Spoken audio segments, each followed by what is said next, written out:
It's local councils who are mainly to blame for this. It's Boris Johnson who decided to finance local councils during COVID for these active travel measures, giving them carte blanche in order to do this without thinking of the consequences. And we know that Boris Johnson was very good at that.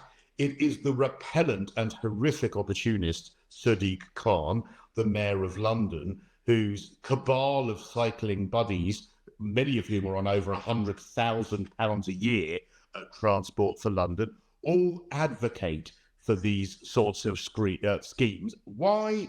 Because it's money. The latest guidance from the government about low traffic neighbourhoods, which states that residents need to be in favour of them and councils need to consider residents' views before they can be implemented, I'm quite sceptical of. I have to be honest. A lot of councils fiddle the data. They fiddle the data when it comes to the boundary roads, which is where the traffic is displaced to, those main roads where, of course, people live, people work, there are schools, and these main roads that take the brunt of the traffic from these closed side roads. If the boundary traffic increases there, then supposedly, and there is a major increase on that stops public transport getting through, then supposedly councils are supposed to reconsider them. Well, as we saw in Streatham, there was the fight of people's lives to get the council to reconsider that, and the council kept digging their heels in until the Lord and Saviour of that Labour council, Sadiq Khan, decided, in the run-up to an election, of course, that low traffic neighbourhood should be changed.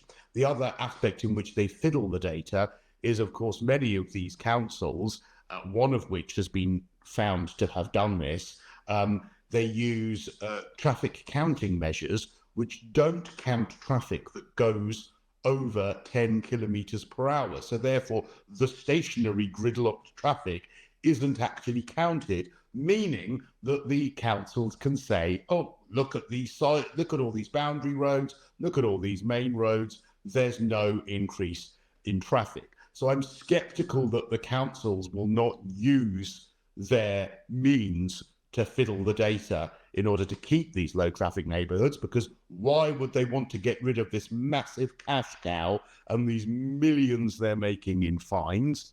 Councils have also been advised that they need to make sure that residents' views are taken into account. Well, local councils, my local council, for instance, spent nearly £40,000 on one consultation alone. In that consultation for the low traffic neighbourhood, at no point in the consultation did they actually ask, do you want the low traffic neighbourhood or not? They were all ridiculous, woolly questions about what would make you cycle more. Do you want cleaner air? Which, of course, everyone's going to answer yes. You could only actually write in a text box, get rid of the low traffic neighbourhood. So many of these consultations, at the cost of thousands, are deliberately manipulated in their questions to make it difficult for people to object. Even so, overwhelmingly, residents were against the low traffic neighbourhoods coming in, and still the council pressed ahead with them.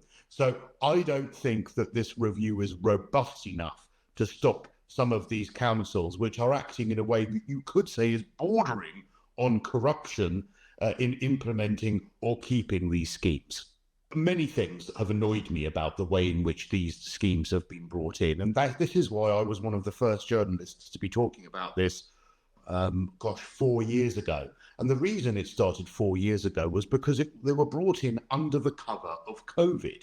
In fact, many of them are still called COVID LTNs, because apparently closing side roads was a way of curing COVID. It was so duplicitous, and it's the injustice of it that I find so infuriating, and the opportunism. Imagine being a council, imagine being Transport for London, and during a worldwide pandemic where thousands of people were dying, thinking, well, all the streets are empty, all the roads are empty, what a great opportunity to bring in a scheme that no one wants. That is just the most horrific way of thinking.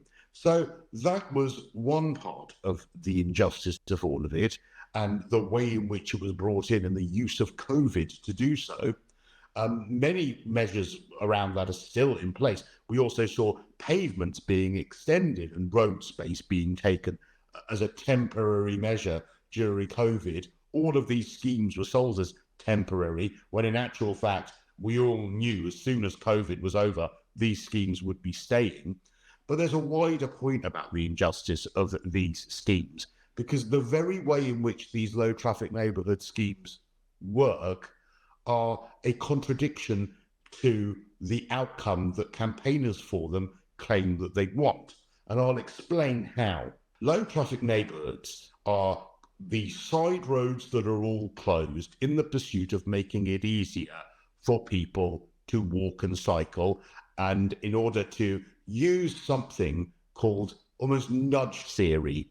It's called modal shift. You change your mode of transport because it becomes more difficult to drive. The way in which you make it more difficult to drive is that you make people's journey times longer. So therefore, if it took you 5 minutes to drive your children to school, or 10 or 15 minutes to drive your children to school before, by closing all the side roads and displacing all the traffic onto main roads, it will take 30 minutes instead. Therefore, you might reconsider the way in which you drive your children to school. Now, on paper, you understand that theory, but those people who are campaigning in favour of them are not only simultaneously campaigning for those roads to be busier to make people change their way of travelling, they're also claiming that those boundary roads, the traffic is reducing. Well, you can't have it both ways. You can't say, well, the traffic is reducing massively on these boundary roads, so therefore these low traffic neighbourhoods work. But by the way, we also want that traffic to increase on those boundary roads, because otherwise people won't change their behaviour. So it's completely contradictory. It was brought in under duplicitous circumstances. It's made people's lives really difficult. No one skips to their car in a major city and enjoys driving. These are people who have to take their children to school, to after-school practice, to get to work. People's lives are difficult. Why are we making them worse? And one final point as to why I think they're so unfair. Many of these main roads where the traffic is displaced to, these aren't roads that are completely empty. They're not dual carriageways. These are roads that there are many houses on. Many people on lower incomes, because the houses are cheaper and the blocks of flats are cheaper, live on these main roads, which now are gridlocked and more polluted. The final reason why I think these are so unfair is because the boundary roads, the main roads where all of this traffic is pushed onto, these aren't dual carriageways. These aren't ring roads around the outsides of cities. These are roads that people live on. Usually people on lower incomes, because there are houses on these roads that are cheaper because they're on main roads.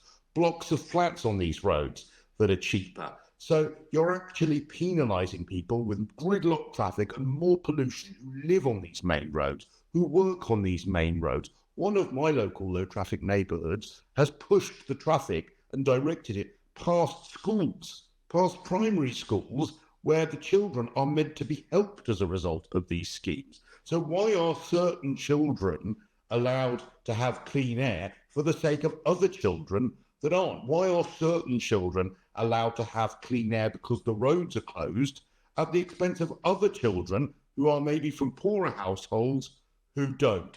It is repellent, it is duplicitous, it is contradictory, it is unjust, and that's why these schemes are horrific.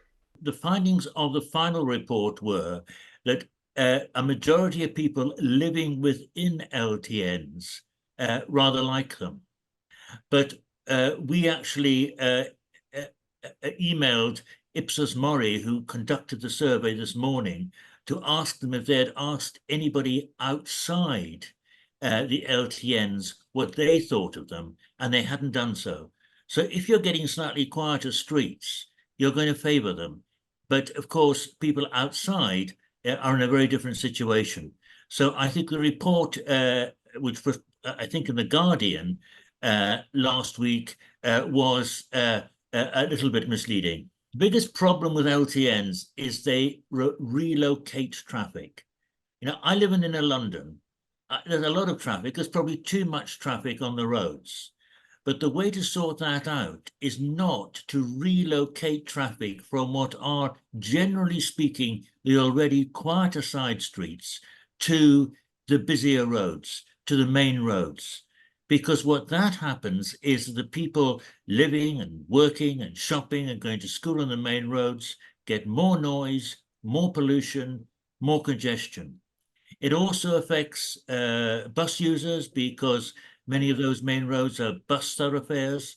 The buses get stuck in the congestion. So therefore, the times have become more erratic. And of course, it affects those people whose livelihoods depend on their car, cabbies, carers, plumbers, some small businesses. They're losing out because of the extra congestion on the main roads, which are of a huge amount of importance to them.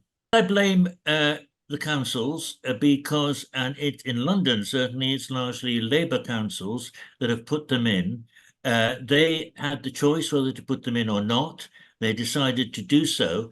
But they were also under a lot of pressure from some of the pressure groups, some of the cycling pressure groups in particular, to get these LTNs in. So they rushed them in. They didn't think through the consequences. And we now know the consequences, that while they're quite nice for some people living within the LTNs, there are real problems for people who are living, working, or using the roads outside the LTNs.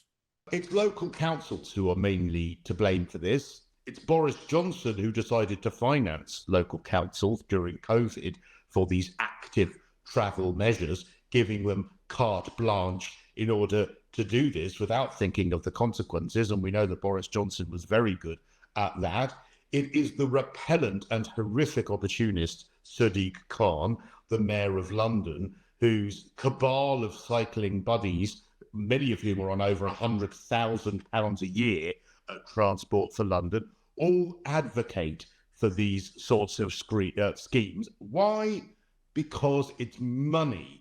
Because they like getting the fines, they like using the opportunity around this to get as much cash as possible, and only when, of course, it is the election coming up, do they decide to intervene and make people's lives a little bit easier. And if you want to know why Sadiq Khan is in favour of all of these things, just look at the ultra-low emission zone as well. Again, another scheme where in central London, it worked. I've got to give him credit for that. But then he extended it to outer London, where the infrastructure wasn't in place, where the transport wasn't in place to make people's lives easier. But just like with low traffic neighbourhoods, he saw pound signs in his eyes and decided that actually penalising the poorest motorists, just like the poorest residents on boundary roads are penalised, this is the way to make money. And that is why it is so repugnant. Look, it's a good thing that we all consider using our motor vehicles a bit less. Who doesn't want cleaner air? Who doesn't want to be able to walk or cycle? But if you're going to bring in a scheme that encourages that, you have to bring everyone along with you.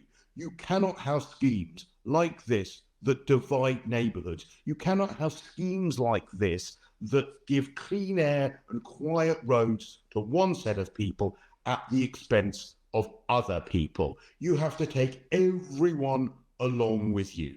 And so it's schemes like that that should be considered, rather than schemes like this, which are unfair and unjust and only benefit certain people, usually the middle classes in society.